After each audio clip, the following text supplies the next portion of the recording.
நீங்கள் பார்த்து ரசித்துக் கொண்டிருப்பது உங்கள் ஜித் தொலைக்காட்சி.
வச்சாத பொய்கை வளநாடு கண்டு மலை மேல் இருக்கும் திருமலை முருகா,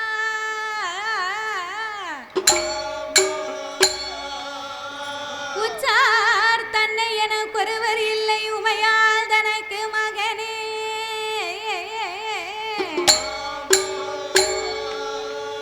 முத்தாரை தந்து அடியாலை ஆட்கொள்வாய் முருகேசா என் மனத்துள் நின்று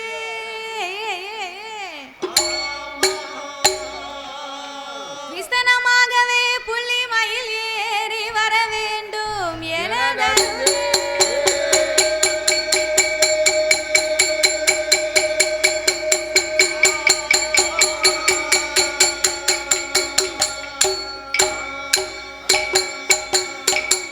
சுந்தரி சவுந்தரி நிரந்தரி சோதியாய் நின்ற உமையே,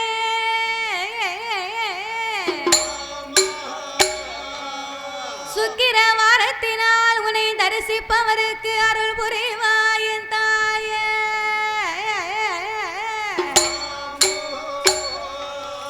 அத்தி வரதன் தங்கை சக்தி சிவன் ரூபமதை அடியால் நான் சொல்ல திறமோ.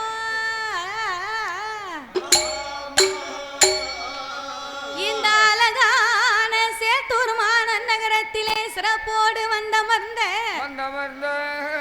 என் நம்பிகை அங்கையர் கண்ணி அகிலாண்ட கோடி பிரம்மாண்ட நாயகி அம்பிகை அக்கலாதேவி அம்மாள் என கருள் புரிவார்.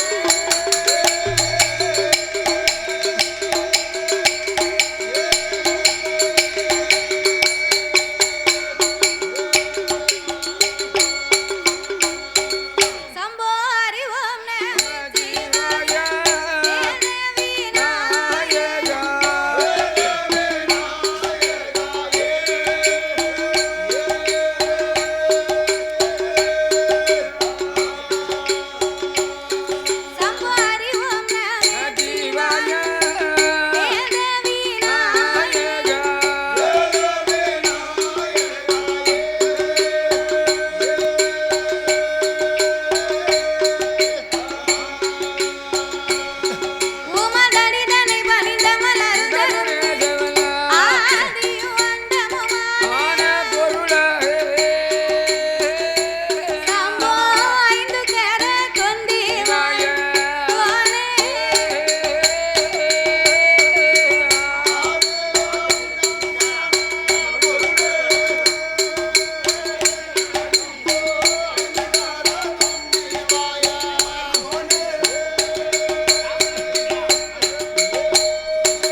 குரு நமக்கு முக்கண்ணம் பரமேஸ்வரரா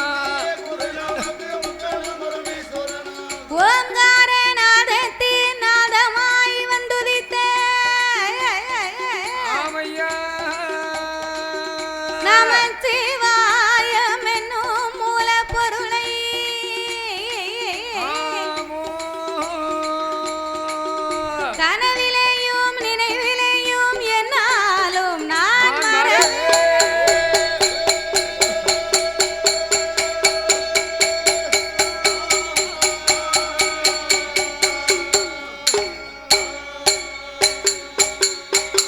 சாமி கணபதியே என் குரு சாமி கணபதியே என் குரு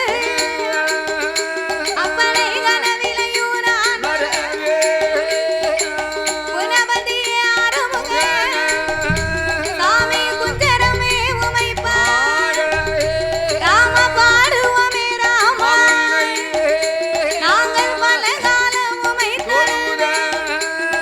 நான் தேடுவோமே ராமா நாங்கள் தட்சணா தேசமே ஐயனே குருவமே ராமா நாங்கள் குருவமே ராமா ஒரு குற்றம் குறை அணுகிடா நான் குருவமே ராமா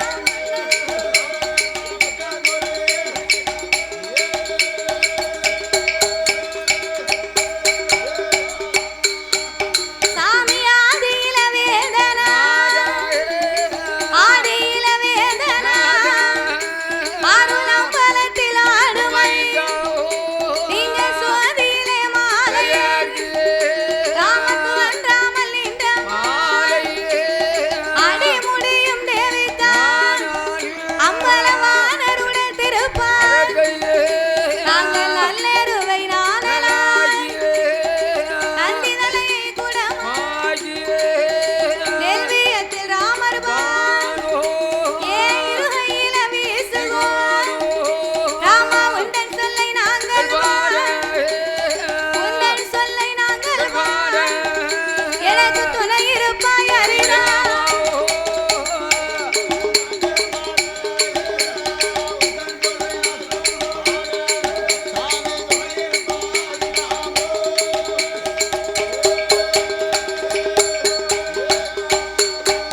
தாய கலை மகளே சக்தி மலைமா கலை மகளே சக்தி மலைமா மலை மகள் மலையரசனோட திருமகள்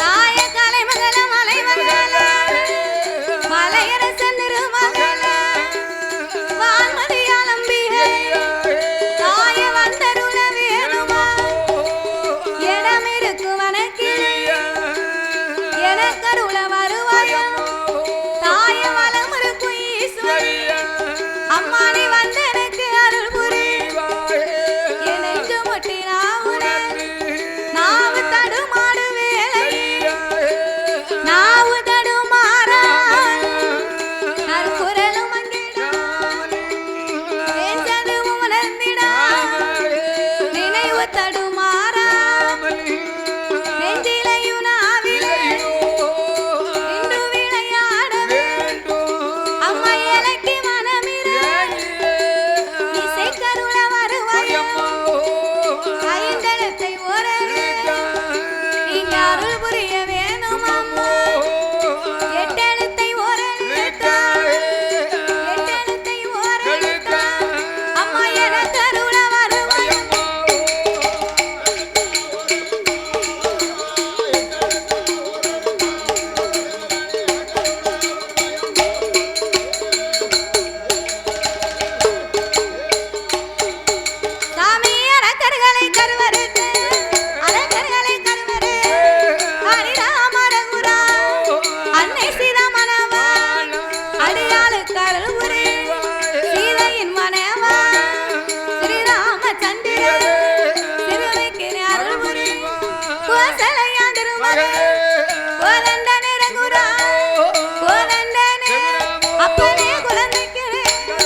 பெண்களே விருத்தம் போட்டாரு தங்கள் இவ்வுலகில் கியாதி இசைக்கு அவர் பலவர் காட்டு மல்லி உச்சரியும் கடைய நல்லூர் நகரில் வாழும் கட்டு கட்ட கவி பாடும் கனநாத நாமமே கலை உலகில் கியாதி கலை உலகில் கியாதி ஐயா கணவதி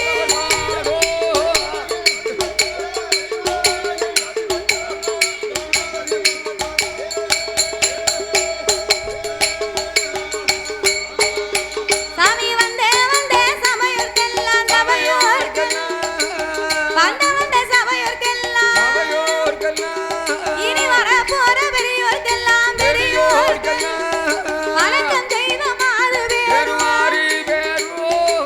கூடியிருக்கும் பெரியோர்க்கெல்லாம் கூட போக சபையோர்க்கெல்லாம் இந்த குழந்தை நான் நமஸ்கரித்தேன் எம்மா சபையோர்களே பெரியோர்களே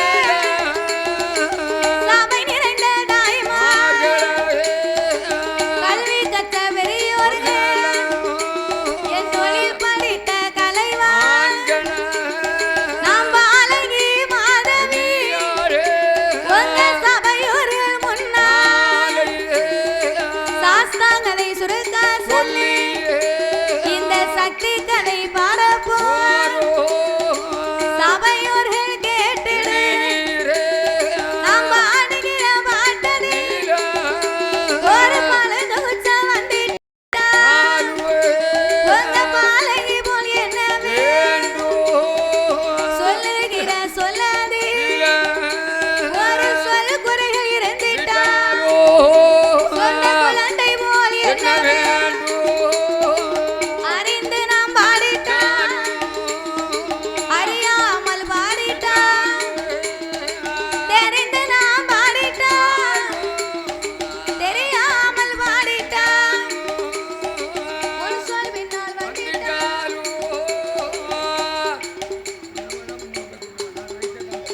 பின் சொல் முன்னால் வந்துட்டான் நாங்க ஆறு விளை நூறு ஆறு விளை நூறு எங்களை ஆதரிக்க வேணும் ஐயா.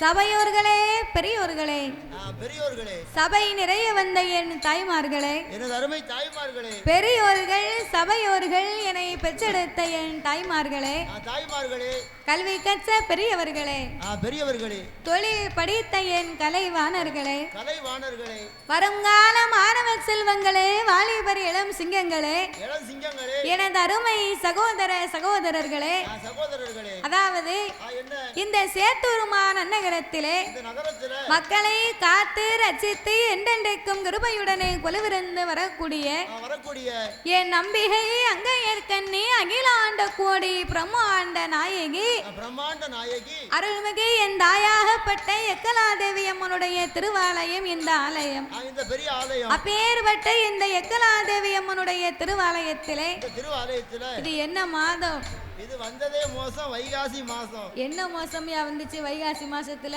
அது ஏகப்பட்ட போய் கல்யாணம் முடிஞ்சு வைகாசி மாசம் தான் கல்யாணம் முடிஞ்சேன் அப்படியா ஆமா அன்னையோட சீரழிஞ்சு போய் கிடக்க அப்படியா அப்படி சொன்னேன் அது ஒண்ணும் கவலைப்படாத ஆட்சி இருக்க வரைக்கும் தான் உனக்கு மதிப்பு இருக்கும் ஆட்சி எனக்கு பிறகு என் வீட்டுக்காரி போவா அப்படியா ஆமா அதனாலே இந்த எக்கராதேவியமுடைய திருவாலயத்திலே மகா கும்பாபிஷேக விழாவை முன்னிட்டு வைகாசி மாதத்திலே கும்பாபிஷேக கொடை விழா பெரும் விழாவாகவே நடந்து வருகின்றது. அப்பேற்பட்ட இந்த அம்மானுடைய திருவாலயத்திற்கு இன்றைக்கு ஒரு நேர நிகழ்ச்சிக்காக நம்முடைய வில்லுப்பாட்டையும் இந்த ஆலயத்திற்கு வரவழைக்க வேண்டும் என்று அன்போடு நாமல் 6 பேர்களையுமே இந்த ஆலயத்திற்கு வரவழைத்து உள்ளார்கள். நாமலை வரவழைத்த அனைவர்களுக்கும் அனைத்து அன்பு உள்ளத்திற்குமே எங்கள் நன்றியை தெரிவித்துக் கொண்டு எனக்கு இருக்கன்குடியில உட்கார்ந்து படிக்கிற மாதிரி இருக்கு. அப்படியா? ஆமா. அங்க வடக்க உஜாலா போடல. ஏன்னா இருக்கங்குடியில இப்படித்தான் கோயிலை சுத்தி தான் உட்கார்ந்துருப்பாங்க. ஆமா ஆமா. கூட்டமும் இதே மாதிரி தான் உட்கார்ந்துருக்கு. செவரு இப்படித்தான் இருக்கும். அதனால எனக்கு இருக்கங்குடியில இருக்க மாதிரியே ஒரு ஃபீல். அப்படி இருக்கோ? ஆமா, இருக்கட்டும். அதனாலே சரி, அப்பேற்பட்ட இந்த அம்மனுடைய திருவாலயத்திலே திருவாலயத்துல எந்த ஒரு ஆலயமாக இருந்தாலும் எந்த ஒரு கோவிலாக இருந்தாலும் இருந்துட்டாலும் அந்த ஆலயத்திலே முதலாகவே சாஸ்தாங்கதையைத்தான் ஆரம்பிக்க வேண்டுமா? எதற்காக சாஸ்தாங்கதை ஆரம்பிக்கணும்? ஏன் சாஸ்தாவுக்கு பாடுகிறோம் தெரியுமா? எதற்காக? அகில உலகத்திலே கலியுக தெய்வமாகவே பிறந்தவர் ஐயனார் ஒருவர் தான். அப்படின்னா என்னம்மா? அப்படின்னா நம்ம எல்லாம் தாய்க்கும் தந்தைக்கும் வந்து பிறந்த சாதாரணப்பட்ட மானிட மனுக்கள். மனுக்கள். ஆனா தருமஞான சாஸ்தா ஹரிஹர புத்திரன் ஐயனார் வந்து அப்படி கிடையாது. அப்புறம் எப்படியோ? ஹரிக்கும் சிவனுக்கும் ஆணுக்கும் அப்பாவுக்கும் பிறந்த பிள்ளை. அப்பாவுக்கும் பிறந்த பிள்ளை. அப்பேற்பட்ட ஹரிஹர புத்திரன் தருமஞான சாஸ்தா வந்து பிறந்தாத்தா அனைத்து தெய்வங்களுமே இந்த ஆலயத்துக்கு வருமா? அப்ப சாஸ்தா பிறவியாகவில்லை என்றால்? சாஸ்தா பிறக்கலைன்னா என்ன ஆகும்? சாமி பைபாஸ்ல வந்துட்டு பைபாஸ்ல வீட்டுக்கு போயிருவாரு. அடேப்பா, கோயிலுக்குள்ள வர மாட்டாரு. அப்புறம் நம்ம கோயிலுக்குள்ள வர மாட்டாரு. ஆமா, சாஸ்தா பிறந்தாருன்னு சொன்ன உடனே மேளம் குணன்னு அடிச்சாதான். ஆமா, சாஸ்தா வந்து சாமி வந்து எல்லாரும் மேலும் தூக்கி போட்டு தங்குன்னு சாமி ஆடும்.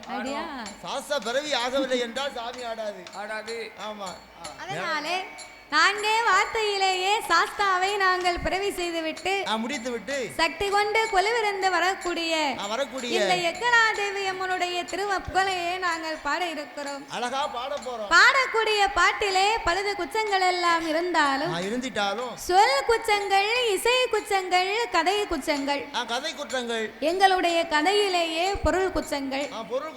சாரீர குச்சம் குறை இருந்தாலும் சரீர குச்சம் குறை இருந்தாலும் சாரீர குச்சம் சரீர குச்சம்னா நீங்க செல்போன்ல பார்க்கும்போது கொஞ்சம் கனமா தெரியும், இல்லைன்னா கொஞ்சம் ஒல்லியா தெரிஞ்சிருக்கும். நேர்ல பார்க்கும்போது கொஞ்சம் கலர் கம்மியா தெரியும். ஆமா, பிறகு அதனால கலரு கொஞ்சம் கூட தெரியும், குறையா தெரியும், கொஞ்சம் கனமா தெரியும், பொடியா தெரியும். அதனால சாரீர குச்சம் சரீர குச்சங்குறை இருந்தாலும் நாங்க எத்தனையோ ஊருக்கு போறோம், எத்தனையோ விதமாகப்பட்ட தண்ணியை குடிக்கிறோம். சாரீரம் இல்லாதவன் சபை யாராவது இருக்கான். நமக்கு சாரீரம் இல்லாம இல்ல. ஏமன்னா நம்ம ஒவ்வொரு நாளும் ஒவ்வொரு ஊருக்கு போறோம். மிதானாத்து திருச்செந்தூர் போனோம், அங்க உப்பு தண்ணி. நேத்து தூத்துக்குடி போனோம், அங்கேயும் உப்பு தண்ணி. ஆனா இன்னைக்கு எங்க வந்திருக்கோம்? சேத்தூர் வந்திருக்கோம். சேத்தூருக்கு தண்ணிக்கு கேட்கவே செய்யணும். அடேப்பா, வந்தோடனே 2 கிளாஸ் மாட்டிட்டேன். என்ன விளக்கு பக்கத்துலயா இருக்கு? இல்ல, தண்ணி ஆத்து தண்ணி. ஆத்து தண்ணியா? நம்ம தொண்டை அடைச்சிருந்தாலும் இந்த சேத்தூர் தண்ணியை குடிச்ச உடனே நம்ம தொண்டை டான்னு திறந்துரும். அதனாலே பலவிதமாகப்பட்ட தண்ணியை குடிச்சு சாரீர குச்சம் குறைக்க தாத்தாவுக்குலாம் ரொம்ப சளி பிடிச்சிருக்கு. அவரெல்லாம் ஏகப்பட்ட குடிச்சிருக்காரு. அதனாலே எங்கள் ஆட்கள் அடி தாளங்களில் ஒரு குறைகள் இருந்தாலும் முன் சொல் பின்னால் இருக்கலாம், பின் சொல் முன்னால் இருக்கலாம். அறிந்து பாடினாலும் அறியாமலே பாடினாலும், தெரிந்து பாடினாலும் எங்களுக்கு தெரியாமலே பாடினாலும் எங்களுக்கு முன்பாகவே இந்த ஆலயத்திற்கும் இந்த ஊருக்கும் எத்தனையோ பெரிய பெரிய புலவர்கள், பேரறிஞர்கள், கவிஞர்கள் எல்லாம் வந்து பாடி இருக்கலாம். ஆன போதிலும் அடியால் நான் ஒரு சிறு குழந்தை. உங்கள் வீட்டு பிள்ளையாகிய நான் மாதவி. என்னால் தெரிந்தளவு என் சிற்ற அறிவுக்கு எட்டியவாறே உங்கள் முன்னால் நான் பாடுகின்றேன். நான் எல்லாம் தெரிந்தவளும் அல்ல, அனைத்தையும் கற்றவளும் கிடையாது. கல்விக்கு அதிபதி கலைவாணியே என்ன படிச்சுக்கிட்டு இருக்காங்க. சரஸ்வதி அம்மாவே இன்னும் வரைக்கும் படித்துக் கொண்டே இருக்கிறாளாம். அப்படி இருப்பதனாலே உங்கள் வீட்டு பிள்ளையாகிய நான் மாதவி என்னால் தெரிந்தளவு உங்கள் முன்னாலே நான் பாடுகின்றேன். உங்கள் வீட்டு பிள்ளையை தவறு செய்தார் அதனை எப்படி வீட்டிற்கு அழைத்து சென்று அன்போடு ஆதரிப்பீர்களோ, நல்ல பச்சைப்பரம்புட்டு எப்படி பளிர் பளிர்னு அடிப்பீங்களோ, பச்சைப்பரம்புட்டு அடிக்கவா? அது மாதிரி என்ன மத்திரம் விட்டுட்டு இங்க பாருங்க, 5 பேரையும் வெளுத்து வாங்குங்க. உங்களுக்கு யாருக்காவது ரொம்ப கோவம் வந்தது, யாருக்கும் பிடிக்கலன்னு வைங்க, நேர எங்க தாத்தாவை கூட்டு போங்க.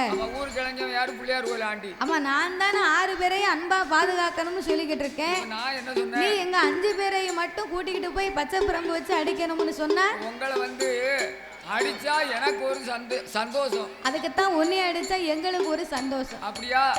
என்ன அடிக்கிறதுக்கு அவங்களுக்கு மனசு இருக்குமா? நல்ல தாத்தாவை கூட்டு போய் காலையில நல்ல வயத்தை நிறைய 10 இட்லியை வாங்கி கொடுத்துங்க சாப்பிட்டுருவாரு. 2 வருஷத்துக்கு முன்னால 10 இட்லியை வாங்கி கொடுத்து சாப்பிட வச்சு சாயங்காலம் வரைக்கும் உங்களுக்கு எவ்வளவு தெம்பு இருக்கும் அவர் சொன்ன பச்சை பிரம்பு வச்சு அடிங்க.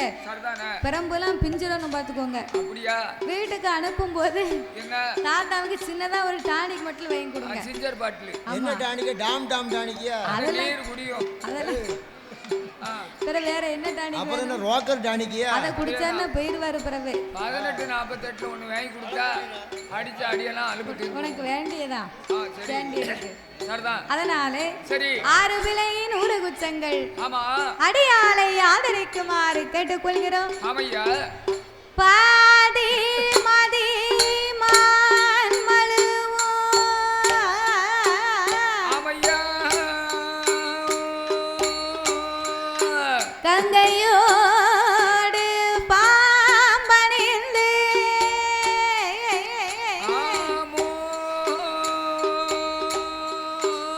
பார்வதியை மனம் புரிந்த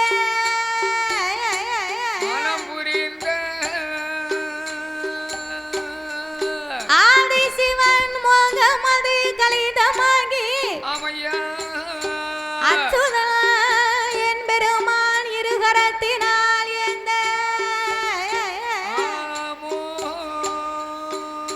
சோதி மணி விளக்கு ஒளிர்வு போல் 5 மைந்தர்கள் தோளினில் பூநூல் இலங்க தோன்றி மேதினில் அரிக்கும் சிவனுக்கும் அறிகிற புத்திரனாகவே வந்து உதித்த தருமன் ஞான சாஸ்தாக்கள் யார் யாரெல்லாம் வந்து பிறந்தார் தெரியுமா?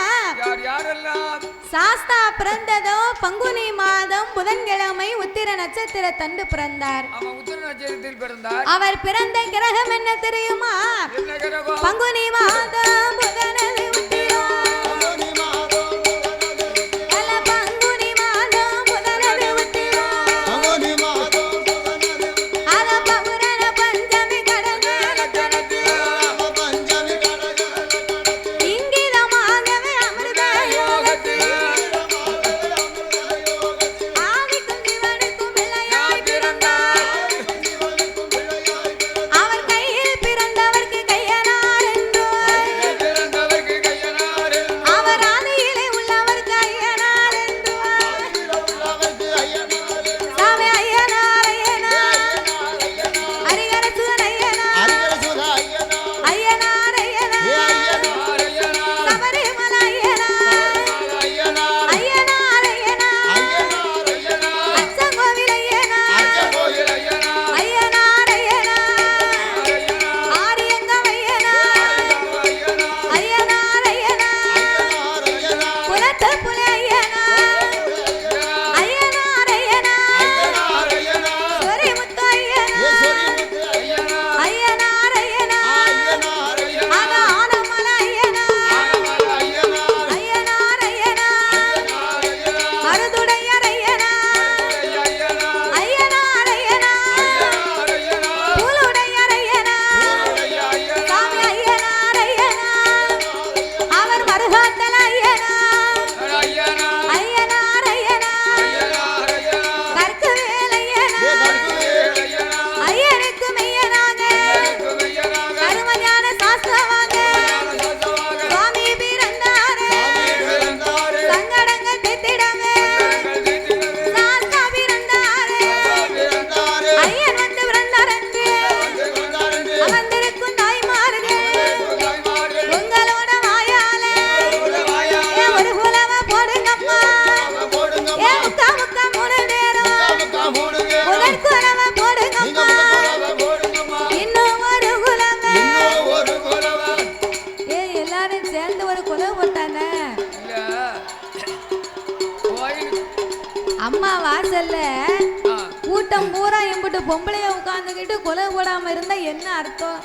கோயிலுக்கு வில்லு பார்க்க வந்தது ஒரு குற்றம். ஆம்பளையே உட்கார்றதுக்கு இடமே இல்ல, பூரா பேரும் நம்ம தான் உட்கார்ந்துருக்கோம். ஆனா நீ கொலை ஓட தெரியுன்னு சொல்லுவேன்னு எனக்கு தெரியாது. அப்படி தெரியுமுனா அப்படின்னா நாங்க வந்திருக்க மாட்டோம்னு நினைப்பாங்க. அதெல்லாம் தாய்மார் குலவை போடுவாங்க. குலவை போடுறதுக்கு கூட்டத்துல வெக்கமா இருக்கு நினைக்க. அதெல்லாம் வெக்கப்பட மாட்டாங்க. உங்க முகம்லாம் அந்த லைட்டுக்கு எனக்கு தெரியவே இல்லை. கோவில்ல அதனால நீங்க குலவை போடுங்க. கோவில்ல குலை போடுறதுக்கு எந்த ஒரு வெக்கமும் இருக்கக்கூடாது. தாய போடுங்கம்மா ஒரு குலவை. போடுங்கம்மா ஒரு குலை. உங்க பொன்னான ஒரு குலவை. ஏ முக்கா முக்கா மூணு பேரா. குலை குலவை போடுங்கம்மா. ஏ பொன்னான பூநூலா. பொன்பதித்த நாவடம்மா. ஏ வெள்ளியால பூநூலா. ஏ வெண்கலத்த நாவடம்மா. தங்கத்தால பூநூலா. தனிவயிற தாவடம்மா. ஆனப்பட குதிரைப்பட. ஏ ஐயங்காட்சி வேப்படையா. முன்படையா பின்படையா. வண்டியாலும் பெரும்படையா. ஆனப்புலி கூட்டத்தோடு அவதரித்து வாராரே. அம்மாளோட வாசலில ஆடுமுல தெய்வமெல்லாம் ஆதாளி போடுதையா. அரிக்கும் சிவனுக்கும் அரிகர புத்திரனாகவே பிறந்ததினாலே ஆமையா அவர் அரிகர சுதனாக ஆனந்த சித்தனாக ஆமா ஐயனுக்கும் ஐயனாக தரும ஞான சாஸ்தாவாகவே வந்து பிறந்தார்.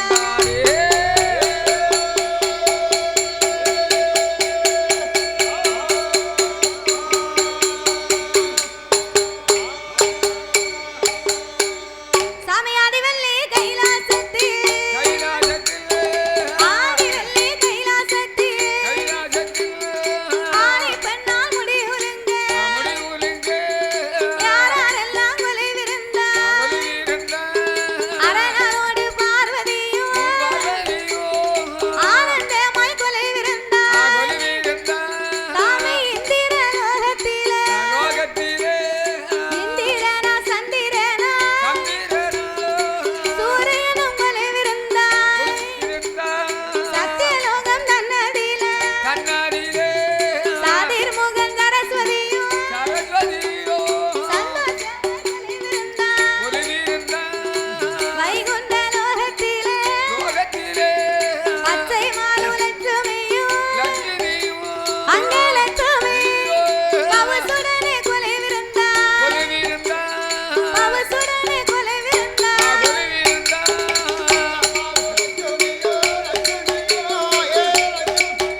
கைலாச வாசலில் ஆமையா ஆண்டவனாகிய சாட்சாதி சிவபெருமானோடு சிவபெருமானோடு யானை தோல் போர்வையும் ஆமையா புலித்தோல் ஆசனங்களோடு ஆஜனங்களோடு சக்தியோடு ஆண்டவன் கையிலே கொலுவிருந்து வருகின்றார். இருந்து வருகின்றார். அப்படி கொலுவிருக்கும் இறைவனாகிய சிவபெருமான் என்னையா 14 உலகத்தையும் இறைவன் படைத்து 224 புவனங்களையும் ஆண்டவன் படைத்தார்.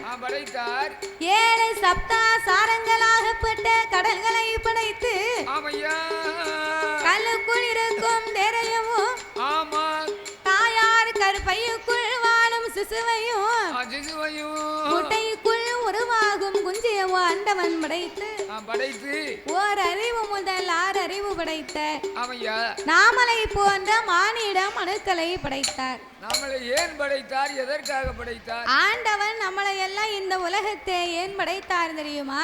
எதற்காக? நாமல் அனைவர்களுமே இப்பூமியிலே ஒற்றுமையாக வாழ வேண்டும் என்று ஆண்டவன் நாமளுக்காகத்தான் இந்த உலகத்தையே படைத்தாரா.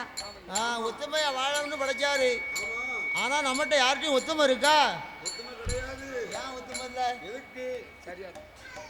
அதாவது நம்ம சாதியாலும் மதத்தாலும் மொழியாலும் அரசியல் ரீதியாகவும் அங்கங்க பிரிக்கப்பட்டு கிடக்கும்.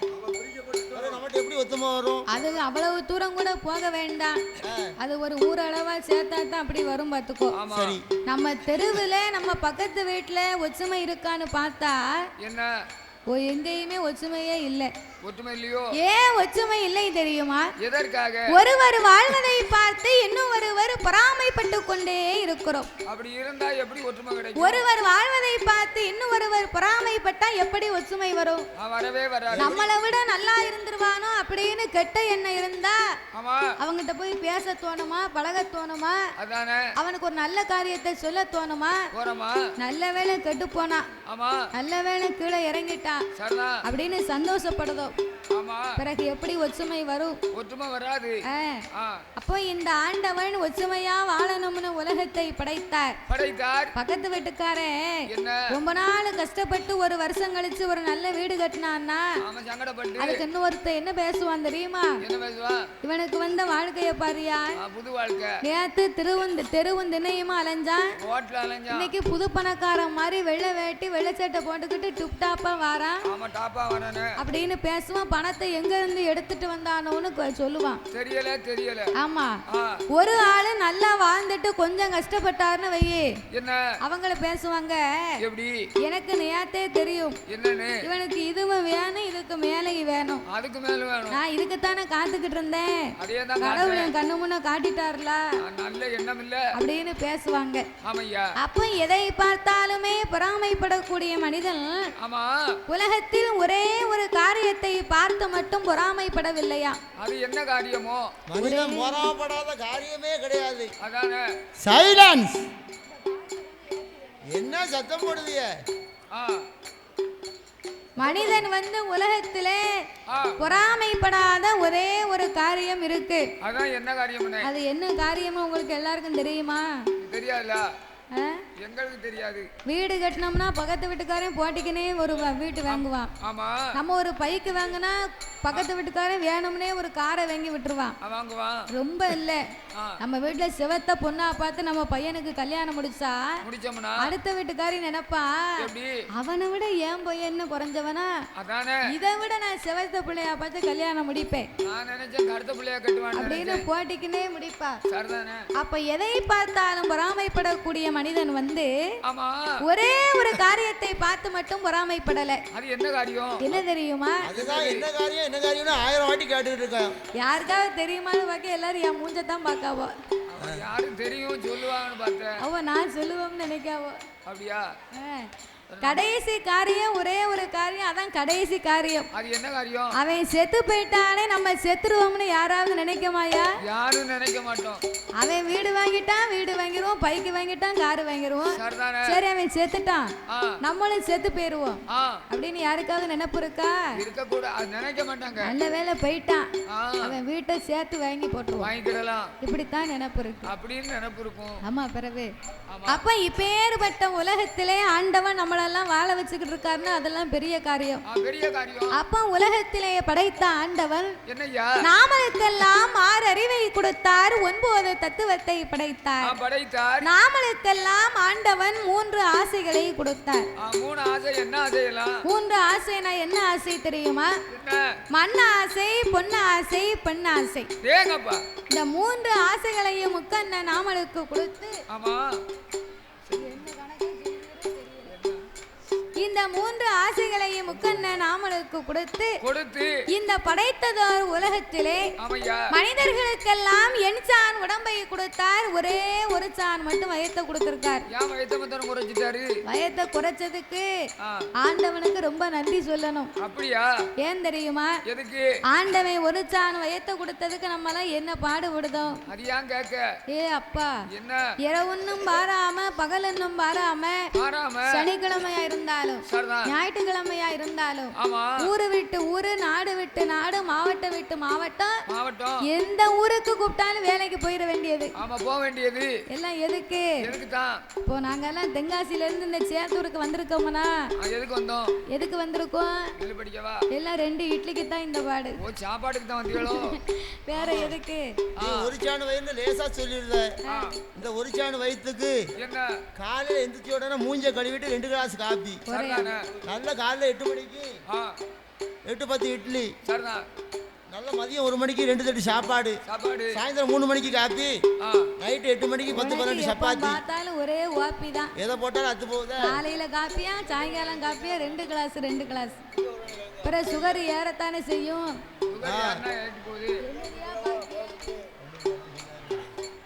அப்ப இந்த ஆண்டவனாகப்பட்ட சிவபெருமான் நாமளுக்கு ஒரு சான் வயத்தை கொடுத்து ஒரு சான் வயத்துக்கு இந்த பாடுபட்டா இன்னும் கூட ஒரு சான் வயத்தை கொடுத்தா நமக்கு என்ன பாடு?